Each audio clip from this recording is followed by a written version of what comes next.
चलिए, तो आज के वीडियो में हम पढ़ेंगे section 6 transfer of property act का, जो कि बात करता है व्हाट प्रॉपर्टी में नॉट बी ट्रांसफर्ड। तो ये बात कर रहा है कि कौन सी प्रॉपर्टी ऐसी हैं जो ट्रांसफर नहीं की जा सकती हैं। लेकिन अगर आप इसका हेड नोट पढ़ेंगे तो ये कहता है what property may be transferred. तो right to property includes right to transfer, और ये ट्रांसफर आप कैसा भी कर सकते हैं, लिमिटेड कर सकते हैं या एब्सोल्यूट कर सकते हैं।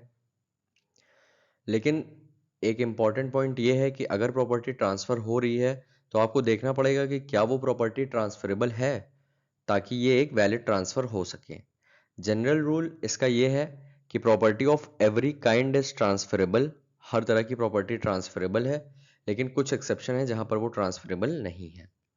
तो कौन सी जगह पे वो ट्रांसफरेबल नहीं है, जो कि बार की गई है इस एक्ट से। अगर इस एक्ट के सेक्शन 6 में जो चीज़ें कंडीशंस दी हुई हैं उससे बाहर है तो नहीं ट्रांसफरेबल है। और अगर कोई दूसरा स्पेशल लॉ है, एनी अदर लॉ है for the time being in force, तब वो आपका ट्रांसफरेबल नहीं है। जनरल रूल क्या है, मतलब इसमें क्या सपोर्ट करते हैं, क्या नेचर है। तो ट्रांसफरेबिलिटी ऑफ प्रॉपर्टी जो है वो जनरल रूल है कि in general scenario property transfer होगी, और नॉन ट्रांसफरेबिलिटी जो है वो एक्सेप्शन होगी। और अगर कोई क्लेम कर रहा है कि ये प्रॉपर्टी नॉन ट्रांसफरेबल है तो उसे ये प्रूव करना पड़ेगा कि ये प्रॉपर्टी क्यों नॉन ट्रांसफरेबल है। तो होप इतना क्लियर होगा। चलिए इसका पहला पढ़ते हैं। तो सेक्शन 6 में 10 तरह के इंटरेस्ट हैं जो नॉन ट्रांसफरेबल है। 6A में हम पढ़ते हैं पहला, जो कि हमारा स्पेस सेक्शनिस। इसमें आपकी 3 कंडीशन है। अच्छा, इसका इस वर्ड का मतलब क्या होता है? इसका मतलब होता है मेयर चांस और होप ऑफ सक्सेशन। मतलब कि इन फ्यूचर आपको कुछ मिलने वाला है, अभी आपके पास नहीं है, आपने एक स्पेकुलेशन लगा के रखा है कि हो सकता है ये आपको मिल जाए। ठीक है, तो ऐसी चीज़ें जो आपके स्पेकुलेशन पे बेस है, ऐसी चीज़ें आप ट्रांसफ़र नहीं कर सकते हैं। तो इसके 3 हेड हैं। पहला हेड है mayor chance of obtaining property through succession can not be transferred. ठीक है, अगर कोई ऐसी चांस है कि आप प्रॉपर्टी ऑब्टेन करेंगे सक्सेशन से, तो वो ट्रांसफ़र नहीं हो सकती। इसी तरह अगर कोई प्रॉपर्टी है जो आप विल से इनहेरिट करेंगे, विल से आपको मिलेगी, तो वो भी ट्रांसफ़र नहीं हो सकती। और हमारा तीसरा केस है any other possibility of like nature can not be transferred. कोई भी ऐसा है लाइक नेचर का जिसमें ये है स्पेकुलेशन है, तो वो ट्रांसफ़र नहीं हो सकता है। चलिए एक एग्जांपल देख लेते हैं तो आपको क्लियर हो जाएगा। पेन सेलेक्ट कर लेते हैं। ठीक है, तो आपको क्लियर हो जाएगा। चलिए देखिए, जैसे ये कह रहा है mayor chance of obtaining property through succession, तो सक्सेशन का एग्जांपल देख लेते हैं। वैसा ही एक आपका विल का है। मान लीजिए यहाँ पर ए है, ये इसका इलस्ट्रेशन बता रहे हैं सक्सेशन वाले का। ऐसा ही केस होगा विल में, जहाँ पर विल बनाई गई है और ए ने छोड़ा बी और सी को। सी इसका ब्रदर है और बी जो है इसकी विडो है। ठीक है, ए है, ए की डेथ हो गई और सक्सेशन में उसने पीछे छोड़ा किसको? बी। बी कौन है? विडो है, और सी ब्रदर है। तो बहुत कम चांसेस हैं कि ये जो सी है इसको प्रॉपर्टी मिलेगी। क्यों? क्योंकि प्रॉपर्टी विडो को मिलेगी, तो बहुत कम चांसेस है कि सक्सेशन में प्रॉपर्टी सी को मिलेगी। तो यही जो चांस ऑफ सक्सीडिंग है, यहाँ पर जो चांस ऑफ सक्सीडिंग है सी का, ऐसा इंटरेस्ट आप ट्रांसफर नहीं कर सकते हैं। समझ में आया? ए है, ए ने ए की डेथ हो गई, पीछे बी है विडो और सी है ब्रदर, तो बहुत कम चांसेस है कि सी क्या करेगा? सक्सेशन के चांसेस सी के बहुत कम है। तो ऐसा जो सक्सीडिंग चांस होता है इसको आप ट्रांसफर नहीं कर सकते हैं। ठीक है, ऐसे ही आप विल में एग्जांपल ले सकते हैं कि कहीं पर विल बनाई गई है, और विल के केस में अगर आपको कोई प्रॉपर्टी विल से मिल रही है या मिलने वाली है, ठीक है, तो ये आप ट्रांसफ़र नहीं कर सकते हैं। और ऐसा ही है लाइक नेचर का। लाइक नेचर क्या हो गया? मतलब कोई भी ऐसी चीज़ जिसमें गेम इन्वॉल्व है, कि लॉटरी है, लॉटरी फ्यूचर में आप जीतने वाले हैं, इसको आप ट्रांसफ़र नहीं कर सकते हैं। क्यों नहीं ट्रांसफ़र कर सकते? क्या रेशनल है इस सेक्शन का या इस क्लॉज का? तो वो ये है कि ये पब्लिक पॉलिसी पे बेस्ड है। अगर ऐसे ही हम अलाउ कर देंगे तो स्पेकुलेटर्स क्या करेंगे? चांस ऑफ सक्सेशन को खरीदेंगे और क्या हो जाएगा? स्पेकुलेटिव लिटिगेशन हो जाएगा। तो इससे क्या हो जाएगा? बहुत क्योस हो जाएगा। इसलिए ये हम इस तरह की प्रॉपर्टीज ट्रांसफर नहीं कर सकते। चलते हैं अगले क्लॉज पे अपने। 6B talks about mere right of re entry. तो what do you mean by mere right of re entry? तो mere right of re entry for breach of a condition subsequent can not be transfer to anyone except the owner of the property. इसका क्या मतलब हुआ? Condition subsequent और condition precedent का। तो condition precedent का मतलब होता है condition imposed prior to the transfer, और कंडीशन सब्सिक्वेंट का मतलब होता है condition imposed after the transfer. तो कंडीशन प्रेसिडेंट में हम देखते हैं कि जो कंडीशन प्रायर होती है उस पर डिपेंड करता है कि ट्रांसफर होगा या नहीं होगा, और कंडीशन सब्सिक्वेंट में डिपेंड करता है कि जो ट्रांसफर हो गया है वो वैलिडिटी में रहेगा या नहीं रहेगा। तो इन शॉर्ट समझ लीजिए, नेक्स्ट लेक्चर डिटेल्ड वीडियो होगा जिसपे हम डिस्कस करेंगे कंडीशन प्रेसिडेंट और कंडीशन सब्सिक्वेंट। ठीक है, तो ये आपको समझ में आ गया होगा कि कंडीशन सब्सिक्वेंट का जो ब्रीच होता है और उसमें जो कंडीशन होती है वो होती है आपकी आफ्टर, और कंडीशन प्रेसिडेंट में होती है प्रायर। ठीक है, और राइट ऑफ री एंट्री क्या होता है? It is a right to resume possession of the land जो किसी को दिया गया है for temporary period of time. और ये जो mere right of re entry है, it can not be transferred except along with the land on which it has to be exercised. है ना, उस लैंड के बिना इसको ट्रांसफर नहीं किया जा सकता है जिस लैंड पे इसे एक्सरसाइज करना है। मतलब mere right of re entry alone sole नहीं किया जा सकता है ट्रांसफर। सपोज करिए यहाँ पर एग्जांपल दिया हुआ है कि लीज है सी और डी के बीच में, और कंडीशन है कि डी अगर पे नहीं करता है 7 मंथ्स के लिए तो सी को क्या मिल जाएगा? राइट टू री एंट्री, मतलब lessor has a right of re entry. ठीक है, इसी तरह सेकंड इलस्ट्रेशन है आपका, और इस पे आप एग्जांपल खुद से भी फ्रेम कर सकते हैं। जैसे ये लैंड है और इस लैंड में अगर कोई प्रोहिबिट करा गया है कि आप इस पे स्ट्रक्चर नहीं बना सकते हैं, और इस पे अगर कोई स्ट्रक्चर बना दिया जाता है तो फिर वापस लेसर के पास राइट टू री एंट्री है, क्योंकि लैंड उसका है। या तो मना किया गया है कि इसके किनारे आप फेंस नहीं कर सकते हैं और आप फेंस कर देते हैं, तो ये क्या होगा? ये वापस राइट टू री एंट्री मिल जाएगा। तो होप आपको ये क्लियर हो गया होगा। नेक्स्ट देखते हैं हमारा नेक्स्ट क्या कहता है, सेक्शन 6 सब क्लॉज सी। तो ये बात करता है easement apart from dominant heritage की। तो ईजमेंट का क्या मतलब होता है? Easement means right over the property of another, और मुस्लिम लॉ में इसे नेबर्स राइट भी कहा जाता है। ठीक है, तो एक इलस्ट्रेशन देख लेते हैं तो उसके बाद ये आपको क्लियर हो जाएगा। सपोज करिए ये एक घर है, ये आपका एक घर बना हुआ है और इसके चारों तरफ जो है एक फील्ड है, और ये जो फील्ड है ये किसकी है? ये है बी की। और अब इनको मतलब जाना है तो ऑब्वियस है कि बी के फील्ड से ही जाएंगे। तो अगर बी के फील्ड से जाएंगे तो ये जो रास्ता हुआ ये क्या हुआ? ये रास्ता हुआ आपका ईजमेंट का। ये रास्ता किसका हुआ? ये रास्ता हुआ ईजमेंट का। ये किसके ऊपर से जा रहा है? बी के फील्ड्स के ऊपर से जा रहा है। ठीक है, तो जो प्रॉपर्टी इंजॉय करती है बेनिफिट को, उसको हम क्या कहते हैं? Dominant heritage. और जो ओनर इंजॉय करता है उसे हम कहते हैं डोमिनेंट ओनर। और जिसकी फील्ड पे इंजॉय हो रहा है, लाइक बी की फील्ड है ये और बी के फील्ड में इंजॉय हो रहा है, तो इसे हम क्या कहेंगे? सर्विएंट ओनर और सर्विएंट हेरिटेज। ठीक है, तो ये आप कह सकते हैं कि फील्ड बी की है और बी को रास्ता देना पड़ रहा है, तो एक तरह से वो सफर कर रहा है।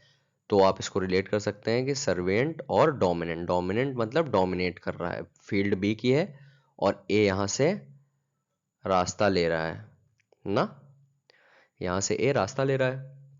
तो ये जो ईजमेंट्री राइट है, ये वाली जो राइट है, रुकिए कलर चेंज कर लेते हैं, ये वाली जो राइट है आपकी, ये राइट ट्रांसफर नहीं की जा सकती है। ये राइट कैसे ट्रांसफर की जा सकती है? ये राइट सिर्फ इस प्रॉपर्टी के साथ ट्रांसफर की जा सकती है, विद दिस हाउस। आप सोल अलोन इसे नहीं ट्रांसफर कर सकते किसी को। This right, this way of easement, इसे आप ट्रांसफर नहीं कर सकते हैं किसी को। ठीक है, ये जो प्रॉपर्टी है ये आपकी ट्रांसफर होगी तो इसी घर के साथ ट्रांसफर होगी, सोल आप इसे नहीं ट्रांसफर कर सकते हैं। तो ईजमेंट्री राइट्स होती हैं वो खुद से ट्रांसफर नहीं की जा सकती हैं, और ये उसी के साथ ट्रांसफर करी जा सकती हैं जो इसका बेनिफिट है। Like this house has benefit of it, तो ये रास्ता इसी के साथ ट्रांसफर किया जा सकता है।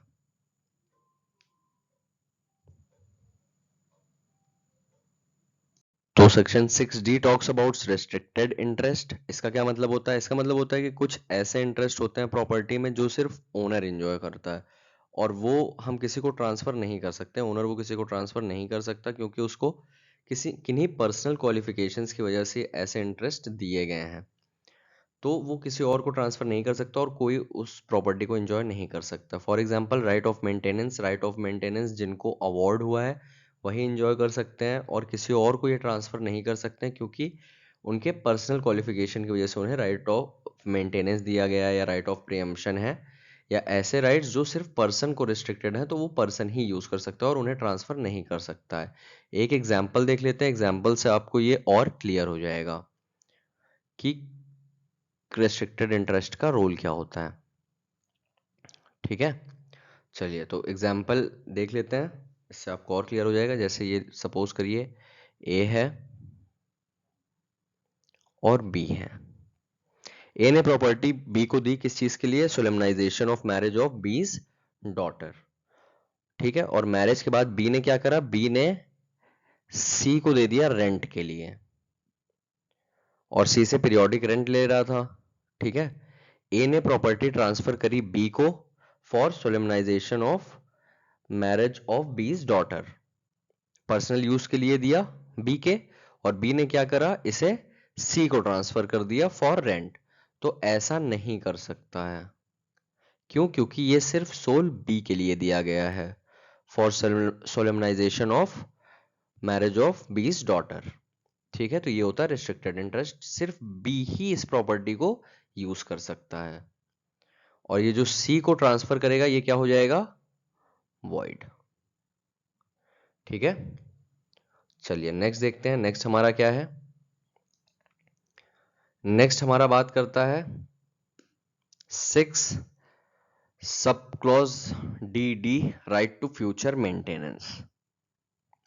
राइट टू फ्यूचर मेंटेनेंस मतलब आपको कीवर्ड से ही क्लियर हो गया होगा कि राइट टू फ्यूचर मेंटेनेंस का क्या मतलब है, कि ऐसा कोई मेंटेनेंस जो हमें फ्यूचर में मिलने वाला है, अभी हमारे पास नहीं है, एक स्पेकुलेशन है कि फ्यूचर में हमें मिलेगा, तो ये एक पर्सनल राइट है और ये नॉन ट्रांसफरेबल है क्योंकि ये एक मियर चांस है। एक एग्जांपल देखते हैं, इसमें एक केस लॉ भी है बहुत फेमस, नंद रानी वर्सेस कृष्णा। तो इसमें क्या होता है कि जो हमारी नंद रानी रहती हैं, जो हमारी नंद रानी है, इनका रहता है डिस्प्यूट इनके हस्बैंड से। इनका रहता है डिस्प्यूट इनके हस्बैंड से, तो हस्बैंड कोई मेंटेनेंस इन्हें देता नहीं है, तो ये जाती हैं किनके पास? एक क्रेडिटर के पास। ये जाती हैं किसके पास? एक क्रेडिटर के पास जिनका नाम रहता है कृष्णा। तो ये केस का नाम क्या है? नंदरानी वर्सेस कृष्णा। लिख देते हैं, नोट्स में नहीं है, नंद रानी वर्सेस कृष्णा। ठीक है, नंदरानी वर्सेस कृष्णा का ये केस है। तो नंदरानी जी का डिस्प्यूट चलता रहता है उनके हस्बैंड के साथ, तो वो जाती हैं क्रेडिटर के पास, और क्योंकि हस्बैंड कोई मेंटेनेंस नहीं देता है तो वो जाती हैं क्रेडिटर के पास और कहती हैं कि कुछ अपना उधार उधार लेती हैं उनसे और कहती हैं कि जो फ्यूचर मेंटेनेंस मिलेगा वो हम आपको दे देंगे। तो जो कृष्णा जी हमारे होते हैं वो तैयार हो जाते हैं कि चलिए ठीक है, आप हमें फ्यूचर मेंटेनेंस दे दीजिएगा। तो ये क्या होता है? ये होती है थोड़ी सी स्मार्ट, और जब इन्हें फ्यूचर मेंटेनेंस मिलता है तो ये कर देती हैं डिनाई कि ऐसा है, पैसे वैसे नहीं मिलेंगे। अब कृष्णा जी से यही प्रॉमिस था कि भाई फ्यूचर मेंटेनेंस मिलेगा, तो नहीं मिलता है। तो क्या करता है? कृष्णा उठते हैं, कोर्ट चले जाते हैं और कर देते हैं केस किस चीज का? स्पेसिफिक परफॉर्मेंस ऑफ कॉन्ट्रैक्ट का। ठीक है, लेकिन यहां पर कोर्ट क्या रूल करता है? कोर्ट जो है हमारा क्या रूल करता है? कोर्ट रूल कर देता है नंदरानी के फेवर में और कहता है कि future maintenance can not be transferred. तो जो हमारे कृष्णा जी हैं इनका हो जाता है पूरा लॉस। समझ गए? तो इसलिए राइट टू फ्यूचर मेंटेनेंस आपका ट्रांसफर नहीं हो सकता है। नेक्स्ट देखते हैं, हमारा section 6 sub clause 8 talks about mere right to sue. Mere right to sue क्या है? इसका मतलब है कि अगर दो पार्टीज के बीच में कॉन्ट्रैक्ट है और कॉन्ट्रैक्ट का ब्रीच होता है तो कोई थर्ड पार्टी आकर के उस ब्रीच के लिए सू नहीं कर सकती है। इसका आपने कॉन्ट्रैक्ट में पढ़ा ही होगा। एक क्लासिक एग्जांपल डिस्कस कर लेते हैं, उससे आपको और क्लियर हो जाएगा। सपोज कॉन्ट्रैक्ट है ए और बी के बीच में, और बी कर देता है कोई ब्रीच। तो ये जो सू करने का राइट है, ये किसका है?